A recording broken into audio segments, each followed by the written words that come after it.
નમસ્કાર દર્શક મિત્રો, આપ જોઈ રહ્યા છો ગુજરાત 20 ન્યૂઝ. હું છું એન્કર અર્પિતા પટેલ. હવે જોઈએ અગત્યના સમાચાર.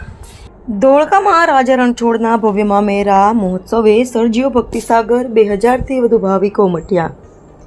ધોળકાના ચાર શેરી સ્થિત શ્રી કૃષ્ણ મંદિરે ભગવાન શ્રી જગન્નાથજીની રથયાત્રા મહોત્સવ નિમિત્તે શુક્રવારે રાજા રણછોડના ભવ્ય મામેરા મહોત્સવનું ભક્તિભાવપૂર્વક આયોજન કરવામાં આવ્યું હતું.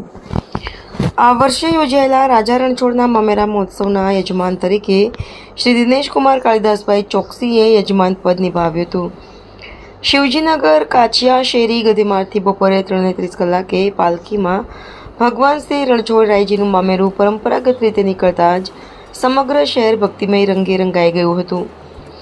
બેન્ડવાજા ઢોલનગારાની ગૂંજ, ભગવાનના જયઘોષ અને હરિનામ સંકીર્તન વચ્ચે નીકળેલી ભવ્ય શોભાયાત્રા શહેરના વિવિધ મુખ્ય માર્ગો પરથી પસાર થઈ હતી.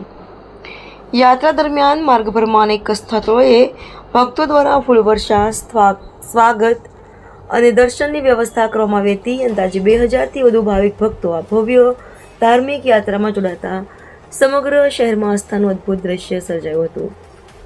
લગભગ સાંજે 7 વાગે મામેરું વાજતે ગાજતે નિજ મંદિર શ્રી કૃષ્ણ મંદિર ચારશેરી ખાતે પહોંચ્યું હતું. ત્યારબાદ વૈદિક મંત્રોચ્ચાર વચ્ચે ભગવાનની મહાઆરતી ઉતારવામાં આવી હતી. આરતીમાં મોટી સંખ્યામાં ભાવિકોએ ઉપસ્થિત રહી ભગવાનના દર્શનનો લાભ લીધો હતો અને સમગ્ર મંદિર પરિસર ભક્તિના રંગમાં રંગાઈ ગયું હતું.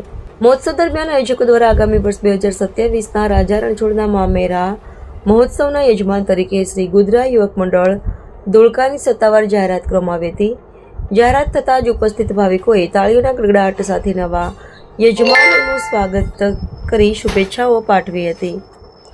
સમગ્ર કાર્યક્રમ શાંતિપૂર્ણ અને ભવ્ય રીતે સંપન્ન થયો હતો. ધોળકાના ઐતિહાસિક ધાર્મિક મહોત્સવે ફરી એકવાર શહેરની ધાર્મિક પરંપરા, સામાજિક એકતા અને ભગવાન પ્રત્યેની અડગ આસ્થાનું જીવંત દ્રશ્ય રજૂ કર્યું હતું. દર્શક મિત્રો, ગુજરાત 20 ન્યૂઝને લાઇક, શેર, સબસ્ક્રાઇબ કરો, બેલ આઇકન પ્રેસ કરો જેથી આપને નોટિફિકેશન્સ મળતી રહે.